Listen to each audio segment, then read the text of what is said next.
మరొకసారి పిచ్చి పట్టినట్టు పిచ్చి కుక్క కరిచినట్టు మాట్లాడే కౌశిక్ రెడ్డి, గతం మర్చిపోయినావా?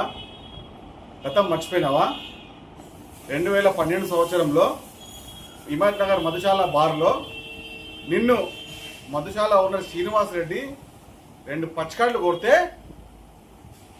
అప్పుడు ఇరిపించింది ఎవరు? మర్చిపోయినావా? చిల్లర మాటలు మాట్లాడే ముందు నీ స్థాయి తెలుసుకో. తాగి బొర్లాడే కౌశిక్ రెడ్డి, ఈ చిల్లర మాటలు మర్చిపో. ఎన్నిసార్లు చెప్పాలి నీకు? ఇంకా ఎక్కుతుందా మతి? ఇంకా దిమాగ్ దొబ్బిందా? ఈ దగాకౌరు పనులు, ఈ దౌర్భాగ్య పనులు మర్చిపోయిగా. ముఖ్యమంత్రి స్థాయి అని మాట్లాడేది.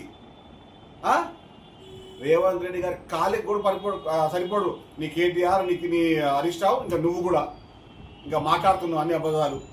అరే ఓ ఎదవా, తెలుసుకొని మాట్లాడు. గతంలో గుర్తు చేస్తున్నా నీకు, హిమాయత్ నగర్ మధుశాల బార్లో నిన్ను బట్టలిప్పి కొట్టిన విషయాన్ని మర్చిపోయినావా?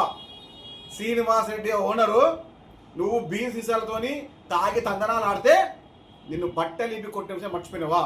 అప్పుడు వచ్చింది నేనే. మెట్టు సైకోన వ్యక్తి వచ్చి నిన్ను ఇడిపించినాడు. మర్చిపోక. అప్పుడు తెలుసుకొని మాట్లాడు. చిల్లర మాట్లాడకు. నీ స్థాయి చెప్పమంటవా? వార్డు మెంబర్కి ఎక్కువ. ముఖ్యమంత్రి గారి గురించి మాట్లాడే స్థాయి నీ కేటీఆర్ది కాదు, నీ హరీష్ రావుది కాదు, నీ కల్వకుంట్ల కుటుంబంలో ఎవరికి కానే కాదు. ఖబర్దార్ కౌశిక్, చెప్తున్నాం.